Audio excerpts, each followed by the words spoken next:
Today on Unhack the News. If there's anything that's emblematic of how healthcare doesn't get security, I think this may be it.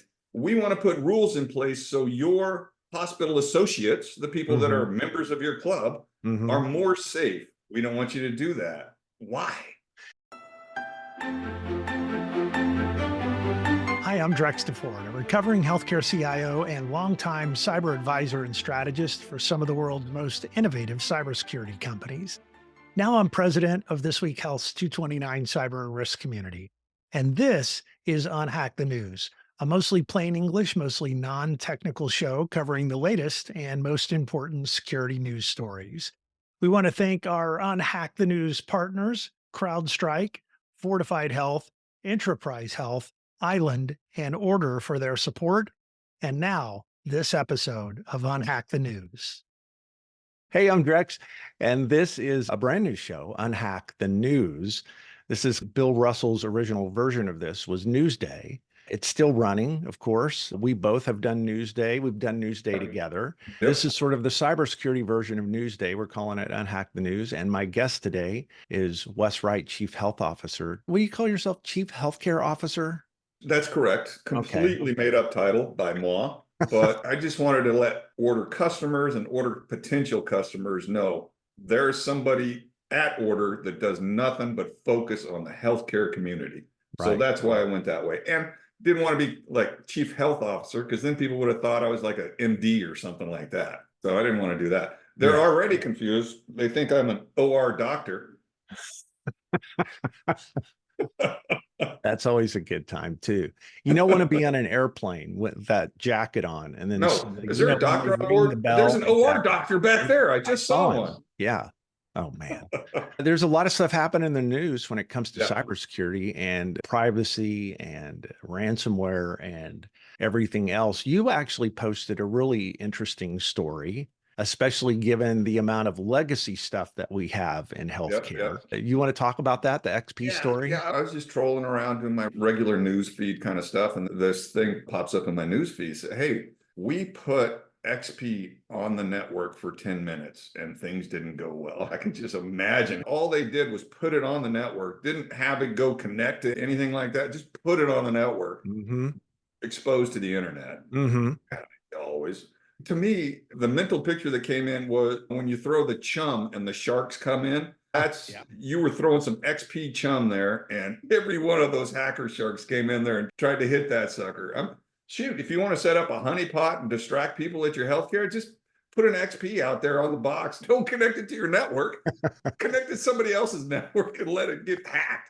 It's interesting because the perspective on that is that anything that you have on your network that faces the internet, and this is for all the security folks who know this, but for everyone else, anything that you have that faces the internet is being scanned constantly. So when there's one of these new 0 days or a new patch has been released for something, until it gets patched, it can be attacked. The bad guys immediately put that in their inventory and they start scanning every box that's on the internet to see, do they have this application or do they have this particular protocol or this thing that's open? And then they attack it. And they do it literally within seconds of these announcements being made. So that's what's your old gig at CrowdStrike. That's what's so important about the external attack surface management part of the CrowdStrike. And it's everywhere, but man, everything that it faces the internet has just got to be locked and loaded and ready to roll. If you're facing the internet, man, it's not for the faint of heart. Oh, scary. Yeah. Hey, nice Spider-Man cup, by the way. I'm a big fan. Big fan. Let's see, what else can we talk about? The Ascension breach is going, and I'm imagining that you probably can't talk a lot about that specifically because most people just don't want to talk about that stuff specifically. But the non-specific part of it is that the lawsuits are already underway. Another great reason not to get involved in something like this. Exactly. And I have to clear something up. Ordr, my company Ordr, posted an interview I did with somebody, I can't remember who. But in the paragraph, they said, come hear Wes describe exactly what happened on the Ascension. I went, wait a second, time out, guys. I reposted it and just said, hey, see Wes guess and assume a lot of stuff about what happened. So Thankfully, I got them to change that really quick because there's no way we know. I don't know for 100% sure. Have they said that it's actually Black Mamba that took them down? Black Basta, yeah. I think they're making Mamba's better. I think there's been some attribution made, but this is Hmm. another one of those things that takes a long time. Once you start to take the logs, pull everything apart, understand how they were attacked and what the progressions were, and then you start to match those fingerprints to adversaries and how they work and what they do, that's when attribution starts to be made. And sometimes, obviously, the adversary will just come right out to you too as part of a ransomware event because they Sure. want to be paid. And so they Yeah. tell you who I, they were. But I was talking to JD Whitlock, a friend of ours, yeah, ex Air Force pal as well. He's a CIO at Dayton Children's. I was talking to him this last week, and I told him, and I might be wrong, but at the time I thought I was right. Otherwise, I wouldn't have said it. I said, I think the Ascension hack is going to be more impactful from a regional perspective than the Change Healthcare hack was. And I think that's true from a regional. Like a person, a Wes Wright, could be affected pretty bad if I'm in an Ascension, if I'm on the Ascension plan and stuff like that. It's not going to get the national news coverage that Change Healthcare got, but I think it's going to be even more disruptive than the Change.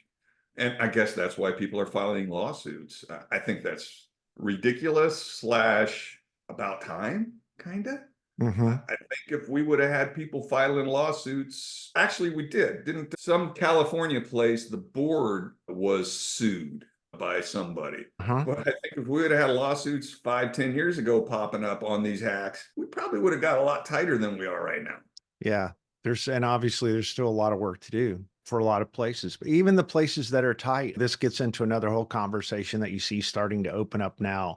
Are health systems victims, or are health systems somehow accountable for not locking the doors? It's if you get robbed, is it your fault? And I'm not big on victim blaming, but at the same time, I understand there should be a certain base level of standards that kind of have to be in place so that you don't you gotta lock the front door when you leave, Yeah. that kind of stuff.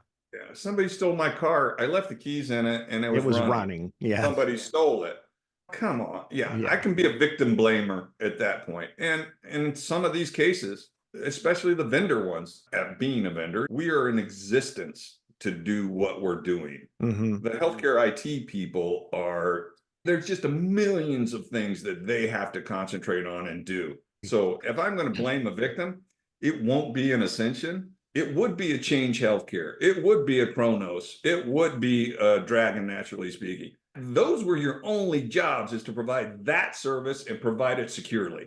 And you failed at that. I'm going to victim blame the vendors, maybe not the health systems. How's Yeah, that? the third party part of this is obviously incredibly high profile attack surface now too, because Yes. instead of attacking 100 health systems, you only have to get into one Change Healthcare to get all of that data. So the bad guys have figured that out too, Yes. and they are really targeting third parties now. And of course, as health systems, we're trusting those The third parties. organizations to protect us, just Yep. I like think patients are expecting health exactly. systems to protect them. Yeah. I think I just read that Australia has their own Change Healthcare situation going right now. Oh, really? Yep. Almost the exact same scenario. So I think Hmm. whoever attacked Change went to and said, is there anybody else that does this centralized scripting thing? Oh, Right. Australia. Yeah. Let's go attack them. That's going on right now. Yeah. So, sort of speaking of all of this too, Ann Neuberger, who's the Deputy National Security Advisor for Cyber, has at RSA and in some other places. I know we're going to hear more about this next week because one of our chairs for the Philly 229 City Tour dinner Mhm. next week, one of our chairs is going to actually be speaking to her directly. I think she talks to her this week or maybe the beginning of next week. So she's going to come to dinner and be able to sort That'll of be cool. talk Yeah. about this. Yeah. And Newberger's been talking about the backlash that they feel now over Understand that. regulations that they're talking about issuing for healthcare organizations to get to this kind of base. You have to be this tall to ride the ride kind of Yeah. security. You sent me that. I hadn't seen that before. So thanks for sending that to me. And that's what the 229 community is good for, actually. Hey, here's some news. And thanks for your 2-minute drills. Yeah, sure. Loving sponsoring those, by the Yeah, way. thank you for being the exclusive sponsor of the 2-minute drill. I'm really blown away. I started doing that on a whim, Yeah, and right when I first started, because it was like I have to get some material out. yeah. And it's turned out to work out pretty okay. A lot of people are following it. Oh, So thanks for sponsoring. I really appreciate oh, that. absolutely. Absolutely. Hopefully a long and prosperous relationship That'd be great. for both of us. But yeah, you sent that to me and I saw at the bottom, it said, and the AHA is pissed about this. And I'm going, why the hell would the AHA be angry about somebody enforcing some minimum security standards? If there's anything that's emblematic of how healthcare doesn't get security, I think this may be it. We want to put rules in place so your hospital associates, the people that are members of your club, are more safe. We don't want you to do that. Why? Yeah. I didn't read the rationale. I would Yeah. think it's something like our healthcare systems have enough mandates right now, and we don't need to pile more mandates on them. Even turns out it looks like it's going to be a funded mandate for some people, unlike the unfunded mandates that we've had to deal with. Yeah. So I'm not understanding why there's any pushback at all. No, I think you've hit it on the head, right? The position that they're taking is if there aren't resources to go along with these mandates, then this isn't going to work.